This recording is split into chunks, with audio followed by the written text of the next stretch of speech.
Hello, everyone, and welcome to the Postmodern Art Podcast, the podcast dedicated to giving artists who are wowing the world over the platform they deserve. I'm your host, Nathan Ragland, and welcome to the last week of Amateur April. This past month has been fun, and I hope you show love to all the artists I brought on. Getting to sit down and chat and see all their inspiration as they really get a good start on their journey really inspires me. I hope it inspires y'all as well. But now, to wrap things up, I can't think of a better guest to play us off. Today we have Ash Bricky, a folk punk artist who's getting the world's attention with iconic themes and all-out attitude. He was cool to chat with, and I hope y'all enjoy and support him with all the links down below. Also, feel free to subscribe or follow whatever streaming platform you prefer. Go to the link below in order to buy merch for the podcast, help support me, and follow us on Twitter at PostmodArtPod for future updates and guest announcements.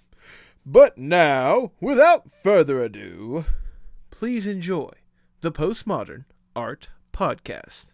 What's up? I just woke up. I completely understand. That was me about the same time, my time as well. I fucking work graveyard. Oh, same. I was gonna say I work graveyard for a warehouse, driving a forklift and shit. So yeah, I know exactly what you're going through. Fucking, have you seen those memes where it's like forklift certified shit? Yeah. I was gonna say not only the memes. Have you seen those like obscure like Facebook ad shirts that are like, I drive a forklift and I have a sense of humor and feeling like I always look at those and I'm like, I know these are like computer generated, but what AI are they using to make this shit? Yeah, I'm forklift certified, and my daughter also has leukemia. And I just so happen to be a Bears fan. What do you got to say about that? What you gonna do about that, sir? If you think I'm wrong, you can take the gun from my cold dead hands. And they always go on for like 4 paragraphs. Yeah. And like some of it, and the worst part is like it's in like 20 different sizes of text when you look at that shirt. They always go on for way too long. Yeah. But you know what? Hey, if someone's at least buying it, the computers are winning. Yeah. I had like an ad for like my own shirt from like Teespring, and those ads are like fucking terrifying. Yeah.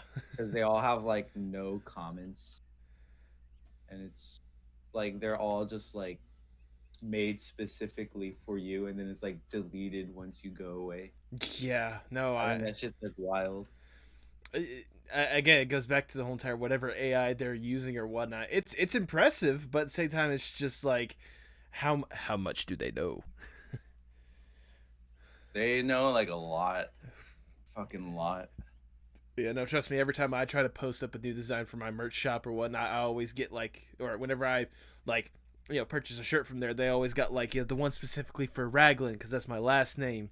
So it's like, this is the Raglan household or like the one specifically for Georgia or just the South as a whole or all this other bullshit. So,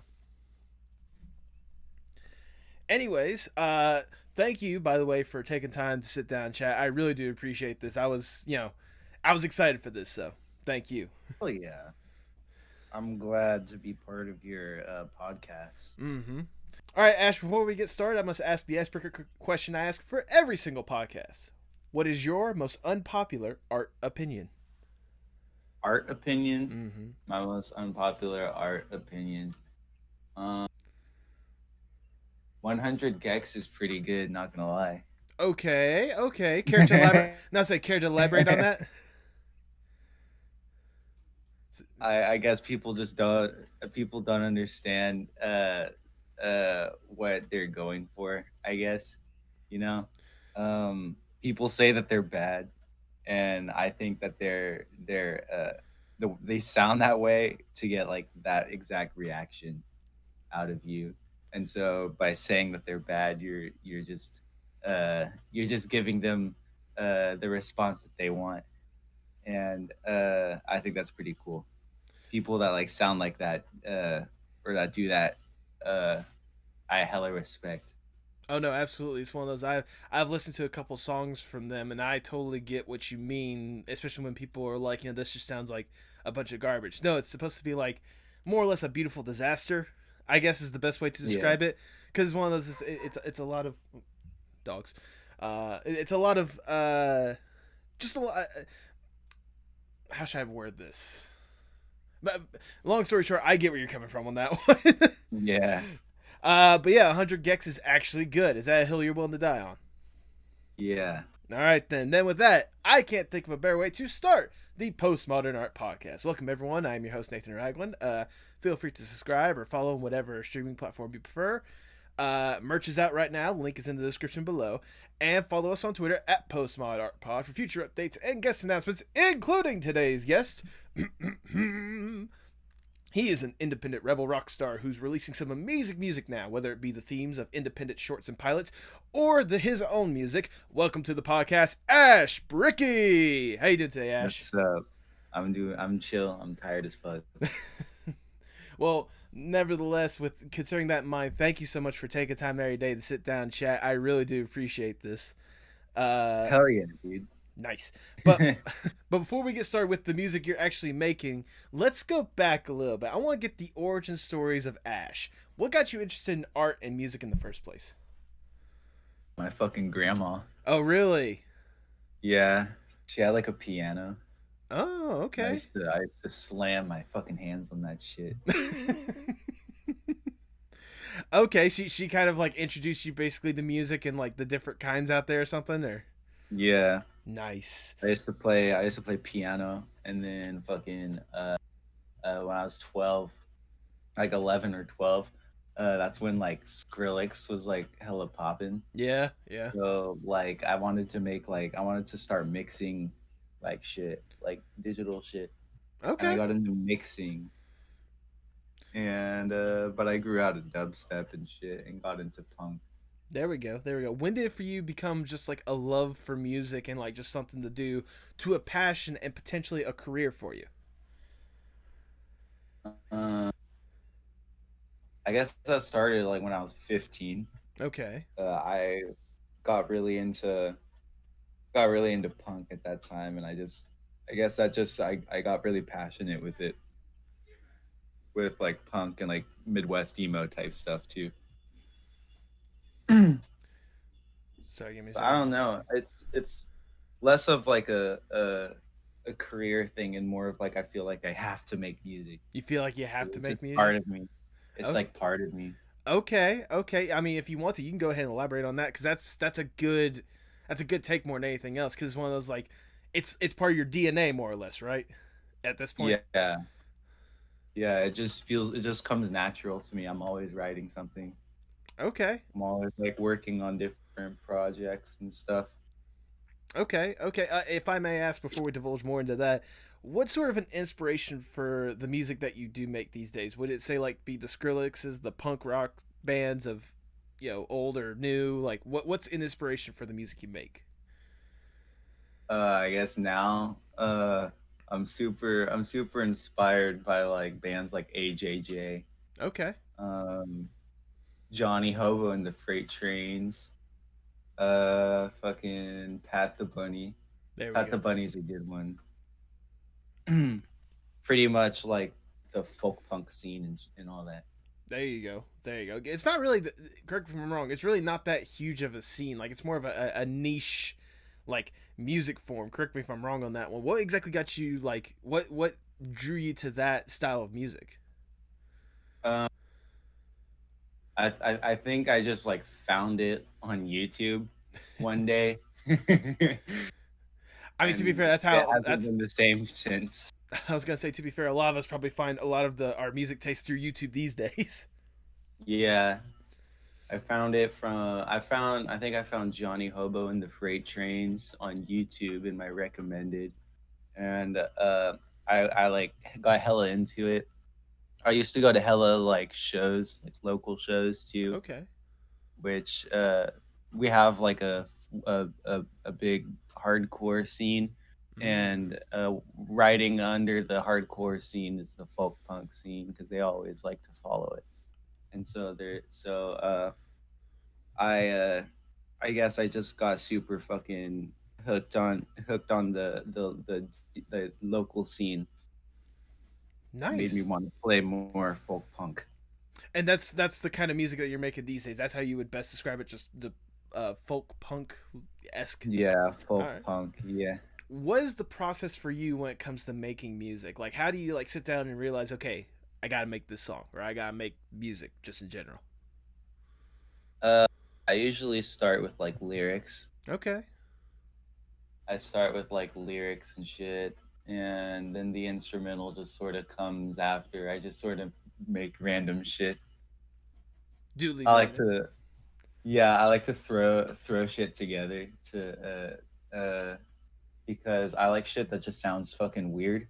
Okay. No, no, trust me, I get that. Trust me, I, I think you and I probably have different ways of finding that, but I totally agree with you on that one. Like for me, whenever I think weird, I tend to lean more to like rap and hip hop and such. So like the guy Yeah, behind me, Tyler the Creator, like he does a lot of like weird sounds at times with his shit, and it like blends together somehow beautifully.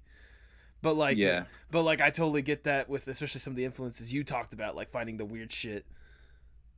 yeah. Nice. Like I Uh, like fucking hella experimental shit. Yeah, there we go. There we go. I've got to introduce you to some artists I've had on this podcast because they're doing some like experimental shit that like is incredible too. Oh, bet.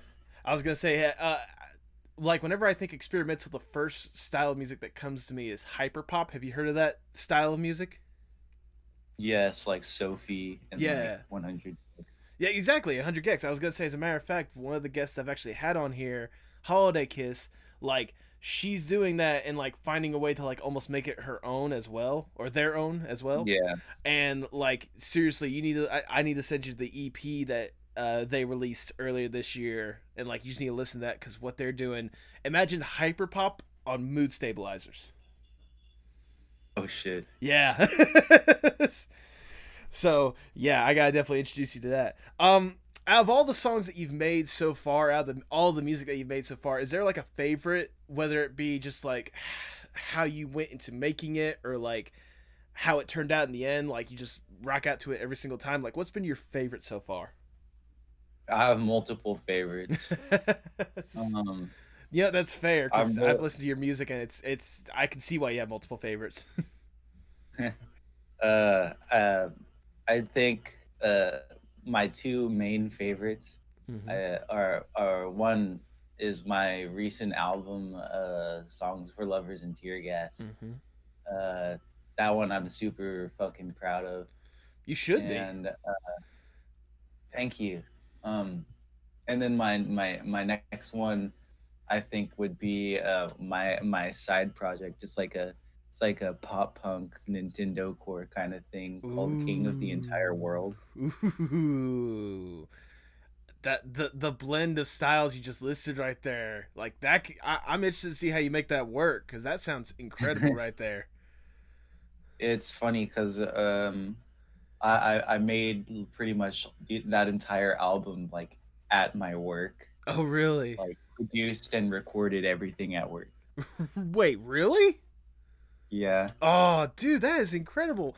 For those who don't have context, you know, we'll just say you work at a fast food joint, correct? Hmm. And so like working like recording stuff in an environment like that, as well as working around like that kind of stuff, that has to be like an interesting experience more than anything else. It was really fun. That's good. It I was mean, that does really certainly fun. make the workplace more interesting. Yeah.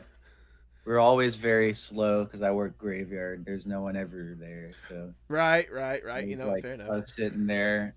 Uh, After you finish all your work, there's nothing to do. So I was just like, let's make a fucking album.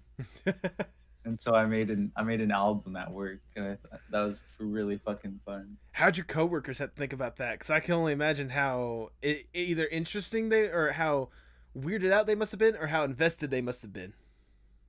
There's I only ever work with one other person, Okay. so everyone that works in graveyard is really into music, so they didn't really give a shit. They were just like, all right, for sure. There we go. There we go. I'm interested now to hear that final result after the fact because good lord that must be one of the most unique recording situations I've ever heard about. Yeah. 'Cause- My studio it just consists of my laptop and my mic, so I can take it uh, like pretty much everywhere. yeah, yeah. Yeah, we've recorded in parks, uh, recorded in cars, like stuff like that. Okay, okay. No, I mean that it totally makes sense. If nothing else, like kind of the natural environment that you bring it into, or even the unnatural environment you Yeah, bring it into, it that adds a unique like twist or a unique flair to like I guess the setting for whatever song you listen to or whatever song you create. yeah, and it's really helpful that my stuff's mostly acoustic. Yeah, yeah, that Everything's certainly helps. portable. Like, it gives it more of that authentic flair to it compared to a lot of music out there these days. Yeah, Nice. yeah, Well, you kind of mentioned it before we like divulge a little bit too far. Oh wait, I do want to say personally, again, I've sat down and listened to your catalog that you at least had on Spotify. I just want to say my personal favorite. It was off of your first album or first full length one, Rats, Mice, and More. What was it? Song about raccoons, Trash God. That one I just absolutely love. It was hilarious more than anything else. Thank you, thank Uh, you.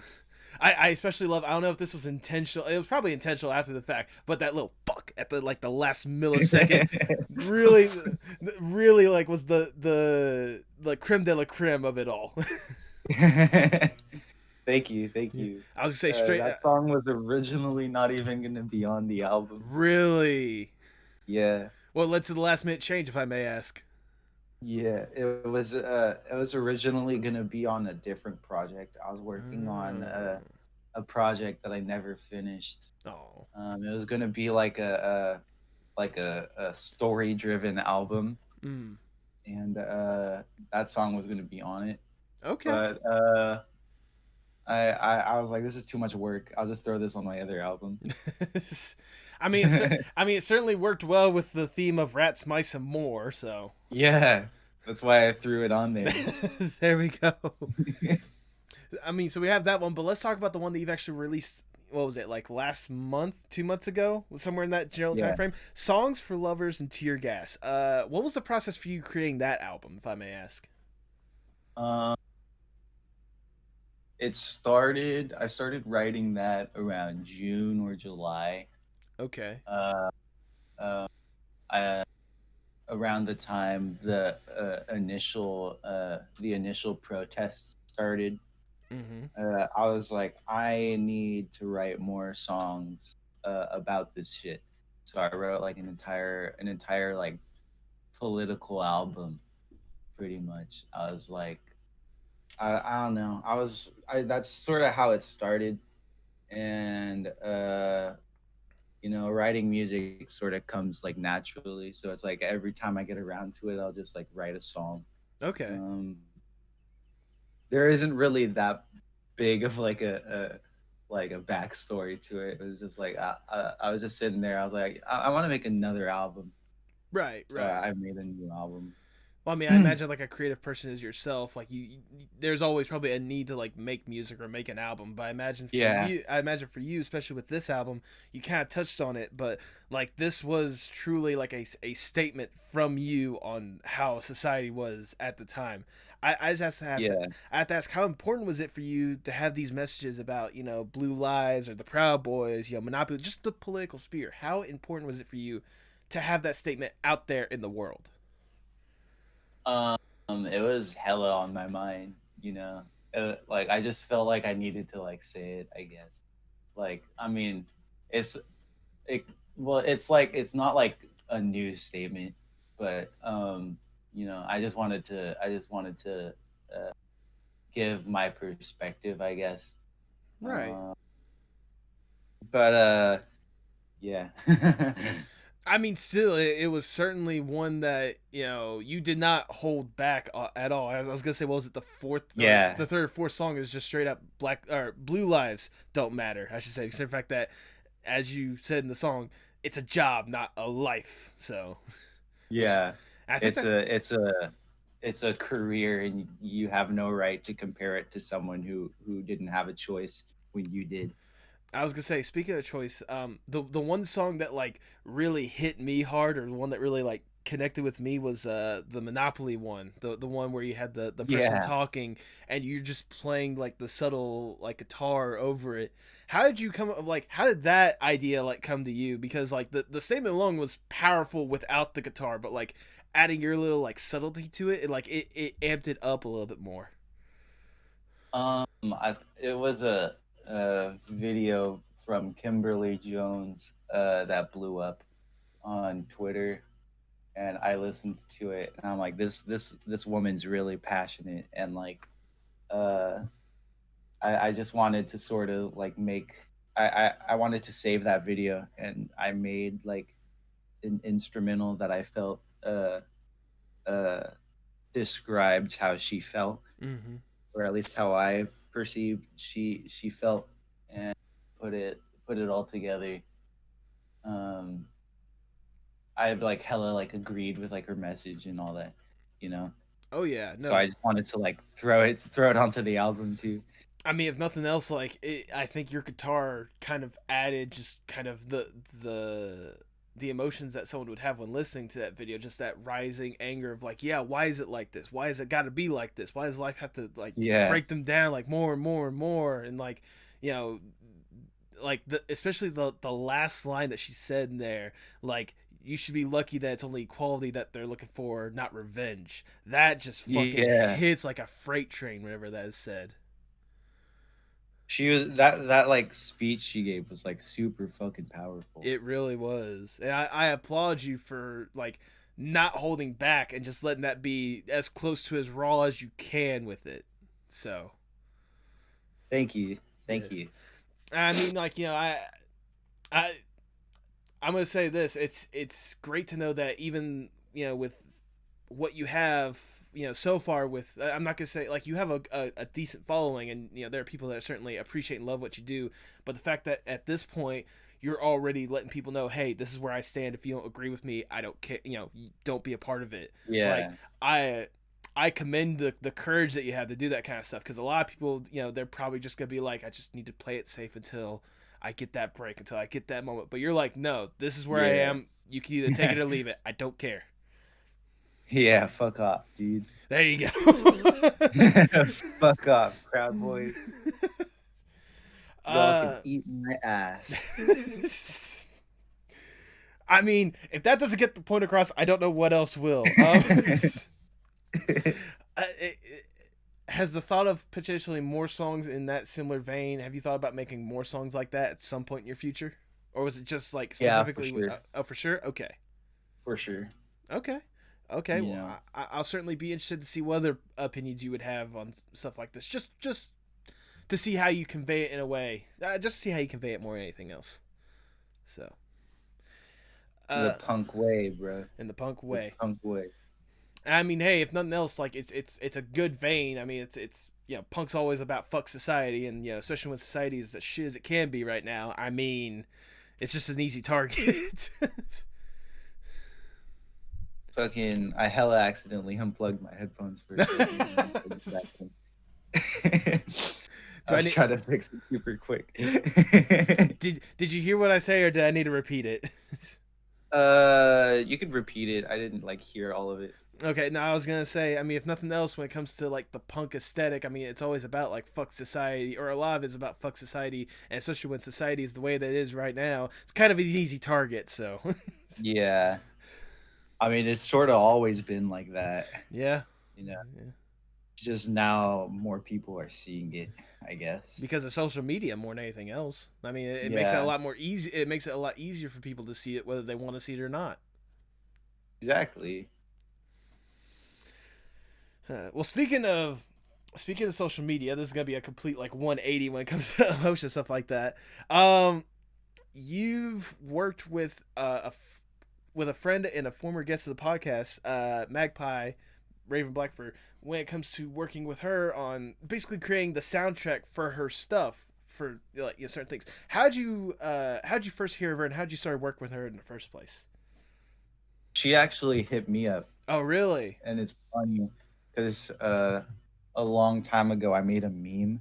Mm-hmm. It was like an Onision shit post, and it was like it was around the time he was having his fake little breakdown, Mm. and so I got like the transcript of the entire video of his breakdown, and Mm-hmm. I used it as lyrics to make like a song. And it got a lot of views on YouTube, and Magpie saw it, and she was like, "Hey, do you want to make like a theme song for me?" And I was like, "For sure." There we go. And then that's sort of how we met. Nice, nice. How's it been like working with her to sort of create like I said the soundtrack to like these incredible shorts that she's creating? She's fucking awesome. Like Mm-hmm. she's like the best. You know, she's really fun to work with, and she's super nice and everything. Oh, absolutely, absolutely. What was the inspiration for you? I know the main one that I at least first heard of with you was obviously the Mayhem theme. The one hell Yeah. of a villain. How did like the inspiration for that song come to you?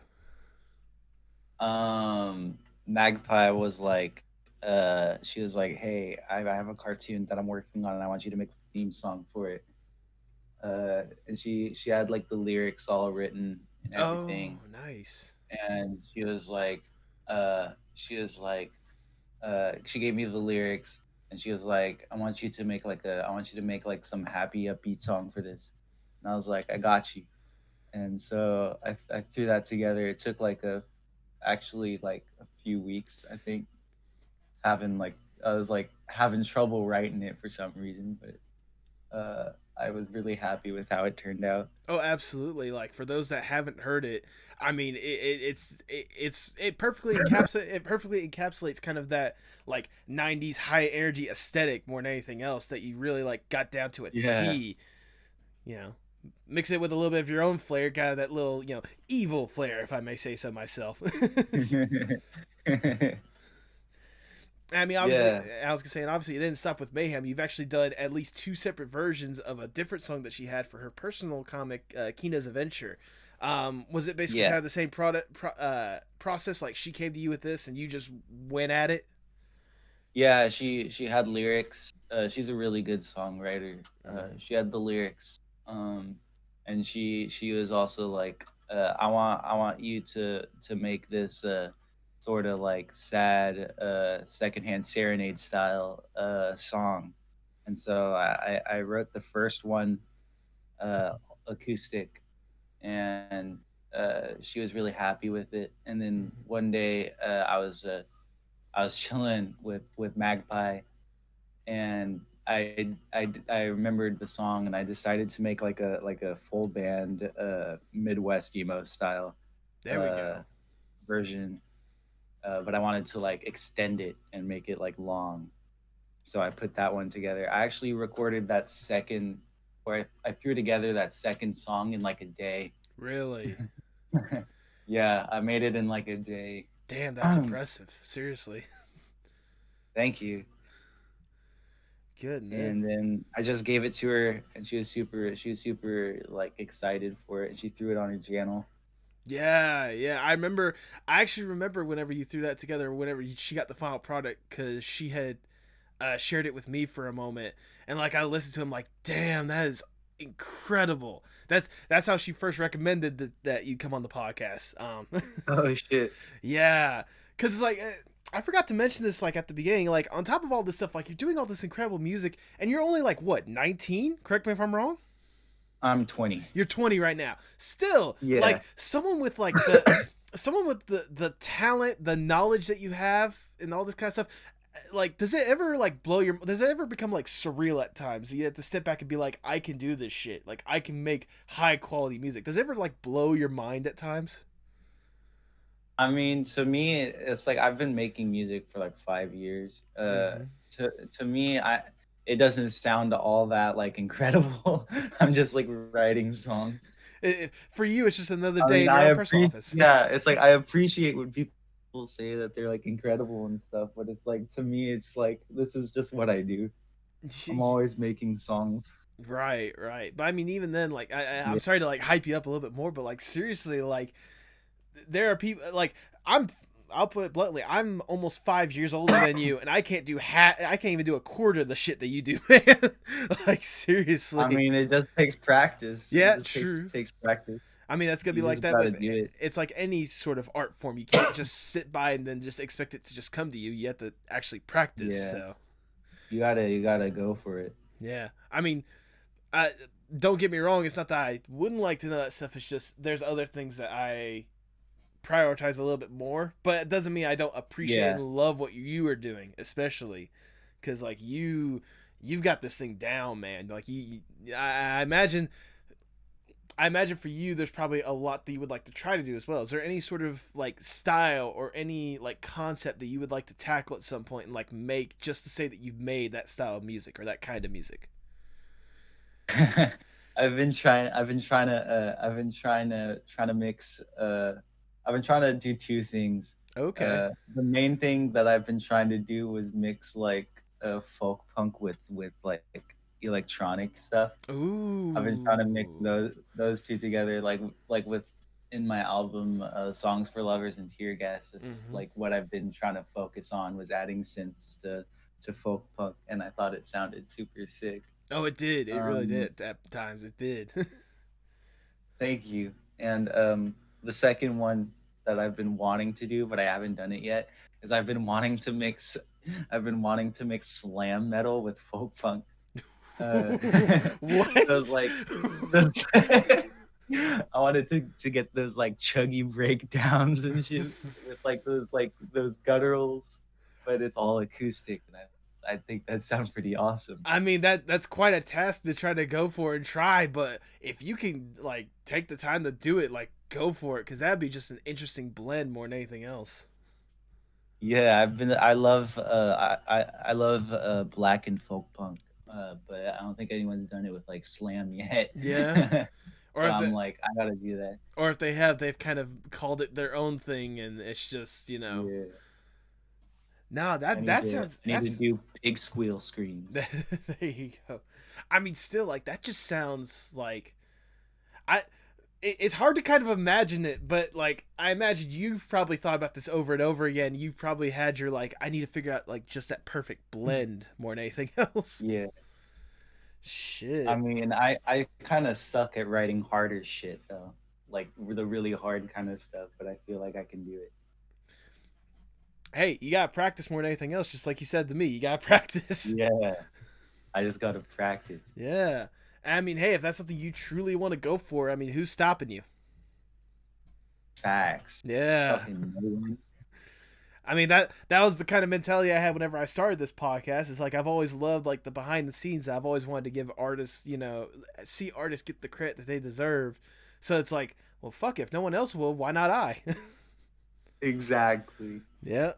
Who's gonna stop you? The fucking cops. Ooh. The only one that can really stop me is copyright, and even then, I tried my best to make sure to go around that shit. So I think we're good. That's why I go with more independent stuff. No, I'm joking. But even then, like the independent artists, they're the ones that deserve the love because, for God's sakes, like yeah, the big names, like there's a lot of people behind that, and trust me, the people that work on that stuff definitely deserve it. But like the independent people, I mean, they're doing this more or less for themselves. I mean, Yeah, how could I not give them love and credit? exactly. You gotta go local and you gotta go small. Exactly. The way to go. I I'll go ahead and ask this question. I know you said local and small, but like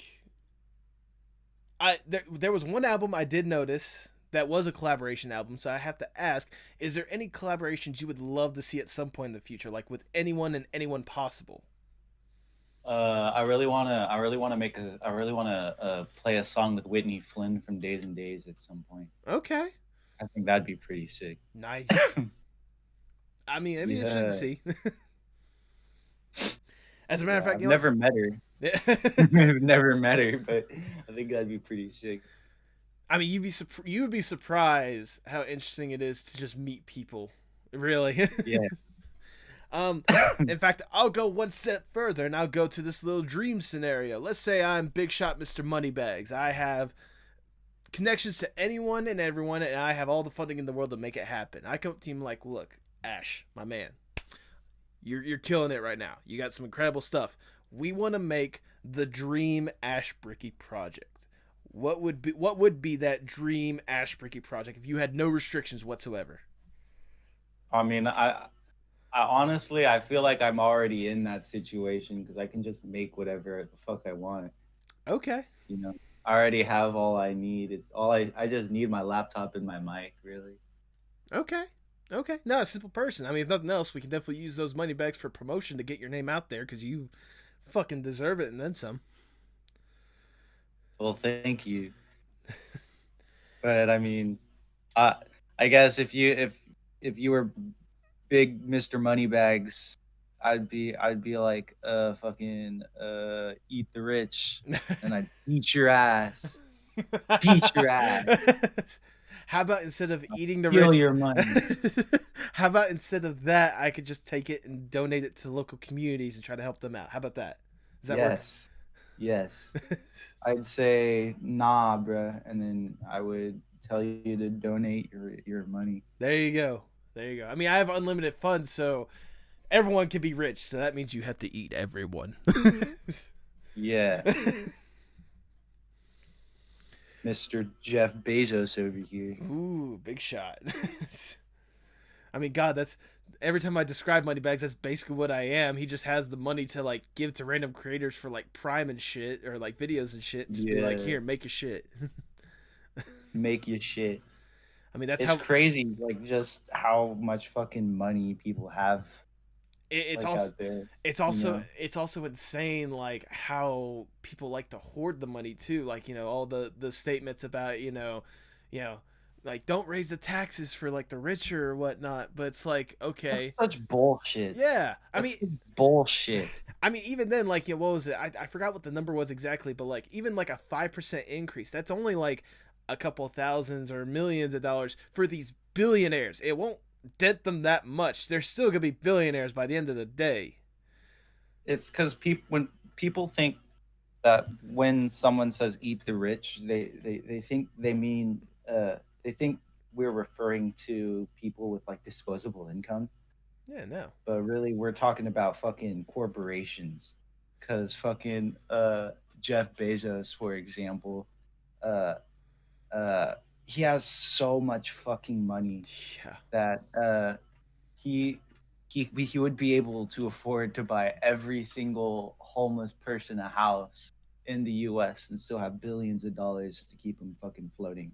Yeah. You know, it's just fucking insane how much money these people are fucking hoarding for no reason whatsoever. And the thing that's If they ridiculous. just quit, Uh, if they just quit, if they quit their job right now, they would be able to live the rest of their fucking life yeah. without having to worry about money. Yeah. And I was gonna say on top of that, like, a thing that like economics want to like try to emphasize is commercial consumerism. Like having people pay for stuff. But if people are homeless and they don't have income and they can't pay for the stuff, like billionaires provide stuff so that the lesser people have money to spend to improve the economy. Like in theory, it should work like that. In theory, but that's a whole different statement. That's a whole different argument on its own. Yeah. But still, I mean, it's just insane at times. It blows my mind how people are. How money gets to people's heads. So Yeah. Fucking, and it's like a lot of people seem to uh forget how big of a difference $1 million is to $1 billion. You yeah, know, it's yeah, like if you made $1 million every single year, you would still not have $1 billion in 100 years. yeah. That's the thing. Exactly. And these people are making millions of dollars an hour, and they're not even doing anything. You know what I mean? No, I totally get what you mean. Yeah, no, it's insane. And when there's like when there's fucking thousands upon thousands of homeless people in the U.S. and then millions and millions of empty houses that are being bought to be resold for a higher profit, while all these people are sitting on their fucking asses doing nothing and making billions and billions of dollars, just doesn't sit right. You No, know, that it makes doesn't sense. sit right at all. Ha- okay, I'm gonna connect this to music here real quickly. Have you ever heard of the album Kendrick Lamar's "To Pimp a Butterfly"? Have you ever listened to it? Nah, I haven't listened to it. Okay, I've listened to that from start to finish, and like it's an incredible album that's just about like basically like starting off like rough, and then like like struggling with like in this point Kendrick Lamar like his newfound fame at that point because it was 2015. It was like after Good Kid, Mad City had like got him big, so it's like struggling with like sticking close to the roots, but at the same time like developing this new lifestyle. At the end, the very last track, he does this interesting thing to where he basically splices up an interview with Tupac because that's like his idol, and Yeah, like basically asking him like questions about like how did you like handle fame, like how what about the this kind of stuff, all this kind of you know interesting aspects or whatnot. The first question that he asked is there's a metaphor that Tupac said about like the floor, the ground will open up and swallow you whole. And like he Tupac talks about exactly the phrase that you talked about jokingly, but like seriously, like eating the rich or whatnot, talking yeah, about like like the lower class, like they're tired, they're hungry, and they're gonna do what they can to survive, and if that means eating the rich, they're gonna do that. Like yeah, because all the rich are doing is just getting fatter. They're fattening up like turkeys basically. So yeah. yeah, I mean that is my favorite album, and I seriously encourage you at some point like listen it to start to finish. Like even if you're not a fan of hip hop or rap, just like listening to like the stories Kendrick tells, like it's absolutely incredible.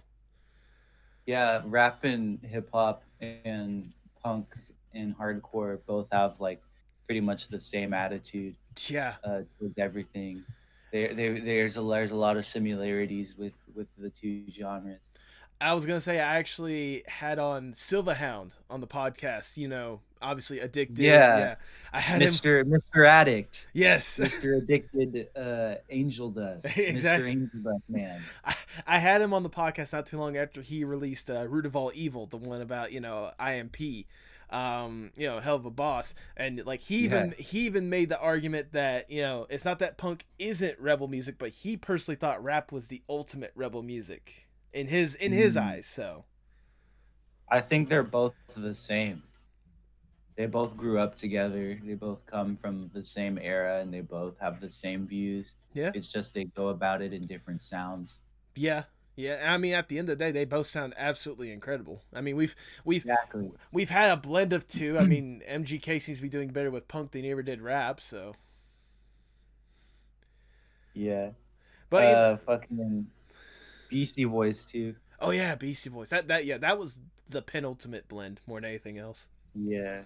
And then there's the new like trap metal movement too from like Yeah, a few years ago. yeah. Yeah. Music is interesting, like how well it can like blend if given the opportunity to, more than anything else. Yeah. You could do fucking anything with music. Yeah, no That's what I joke. like about it.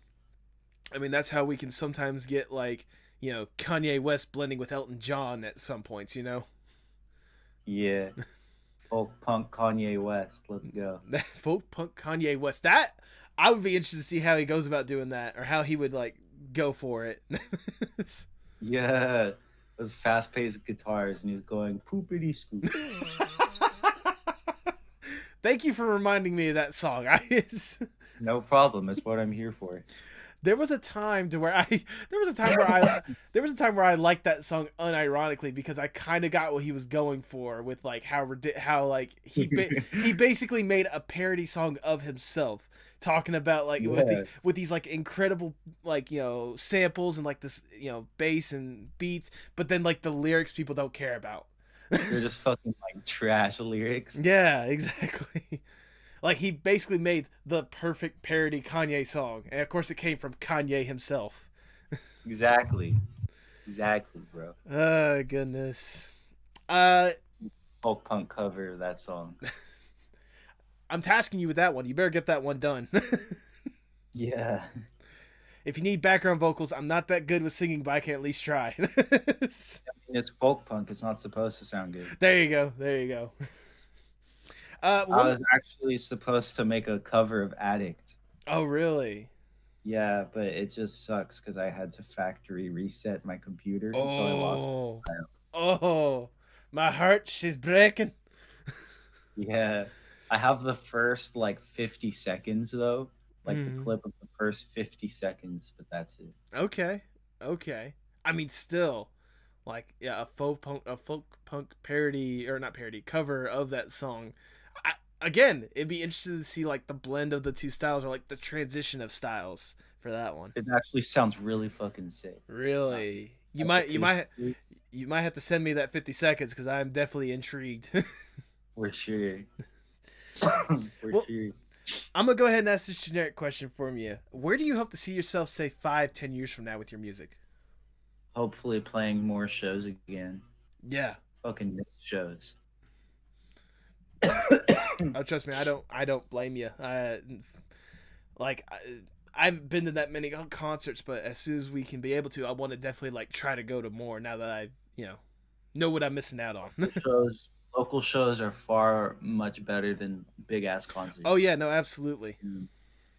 Way fucking better.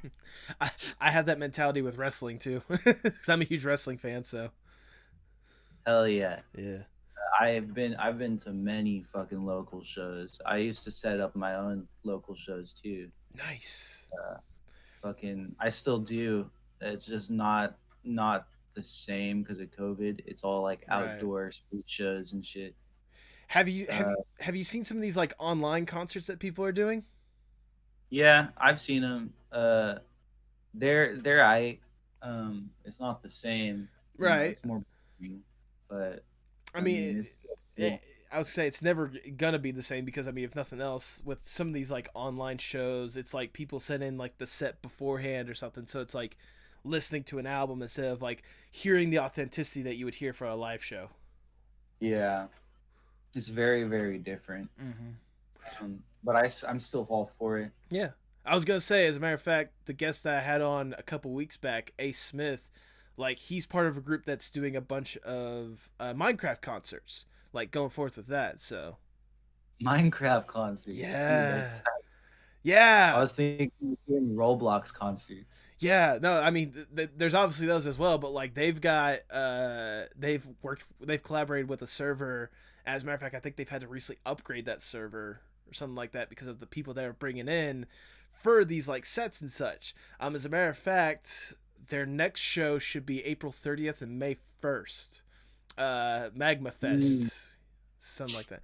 If you ever get a chance, what was it? I believe it's called uh like Avenue Minecraft server. Something. I'll send you like a Twitter link or something like that. You should definitely look into that. It's seriously cool.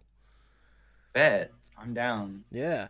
I mean, if nothing else, I think a nice little. I think they need a nice little folk punk flair to their concerts, and I think you'd be a nice little blend for it. Hell yeah, dude. Hell yeah. There you go. There you go.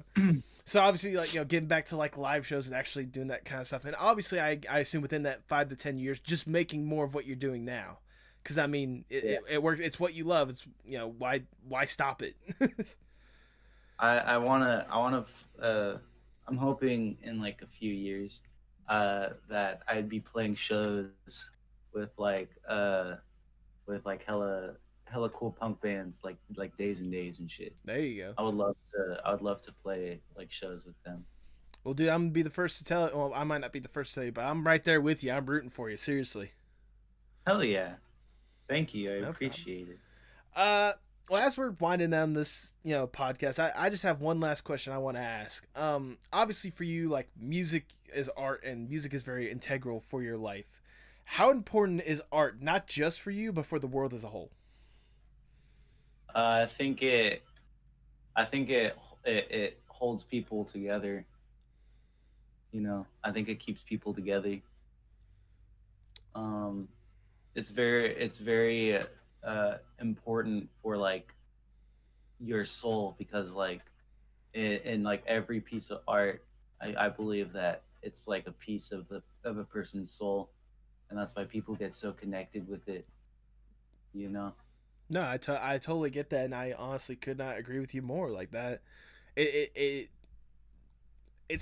obviously art is a culture. It's something that culture is the thing that defines a human being more than anything like that. And if when people share similar cultures, it makes the world more or less a smaller place. I guess at the end of the day. Yeah, Well, with I love art. yeah, art. That long story short, I love art too. With that, I'm all out of questions. Do you have anything you want to say? Just just to say it, or do you want to talk about anything? Because I'm open to discussion. Fuck cops. Yeah, Fuck 12. Black Lives Matter. Uh, I love pizza. there you go. Uh, I can play a song if you want. I mean, I got my guitar over there. I mean, if you want to, I don't know how well that translates, but that'd be certainly a first for the podcast, and that's something you could definitely claim. For sure. Let me get up and get my guitar real quick. Ladies and gentlemen, for the first time ever, we will have a live musical performance on the podcast from Ash Bricky. Find a guitar.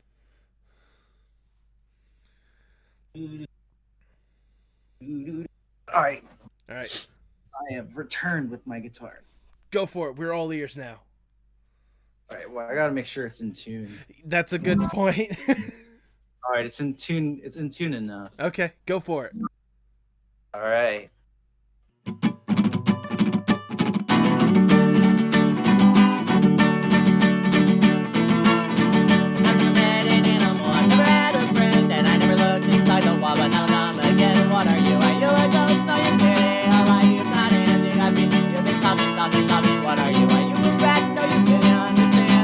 What the fuck are you?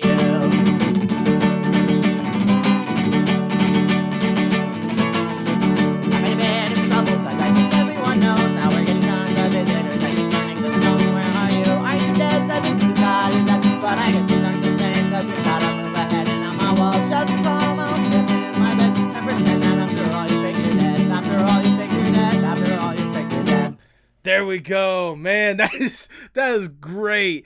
Correct me if I'm wrong. That is the song of A Weasel in the Wall, correct?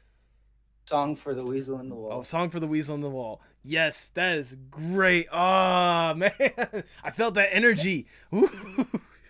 Thank you. Ah, shit. Well, that's all the questions I had.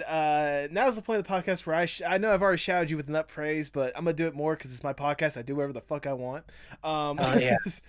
Nah, like I said, I first heard about you through Magpie, especially considering the fact that your theme helped basically add that punctuation point for an already great short with Mayhem. But like as I did a little bit more of a deep dive to your profile and like listen to your songs and stuff, I could tell the passion, the authenticity you have with your music and such, and like with everything that you put forward, like even if it's something as silly as a song about raccoons or something as serious as people's lives, like I could tell that everything that you put forward is genuinely you, and as long as you keep that genuine personality about yourself with everything that you do, like I could see you. I'd love to see how far you can go with it. I'd love to see you basically become one of the biggest punk stars that are out there and such, because I would love to know. I'd just love to see what would be next for you. So thank you for what you do. Don't slow down. Keep it up. I know you can do this. Thank you, dude. That means a lot. It's the least I can do. Go ahead and plug yourself for the people at home. Plug myself, like shout myself out. Yeah, exactly. You can find my music on Spotify, on iTunes, Amazon, even though Amazon fucking sucks. Bandcamp. It's just my name, Ash Bricky. Mm-hmm. You can also like follow my social medias, like my Twitter and my Instagram. It's just Ash Bricky. That's where I post all my flyers. There we go. It's where I post updates and shit. I think that's all I have to plug. Okay. And if nothing else, if you forgot anything, I'll be sure to have a link in the description. You have a link tree I could probably just put in there, right? Yeah, there you go. Tree has Just- all my links. Just click on the link tree and you'll see all the links for that one. I know you kind of already said that, but do you have any final words before we sign off? Nah. Nah. Fair enough. You kind of got that out of the way before you did the live performance. Right? Yeah.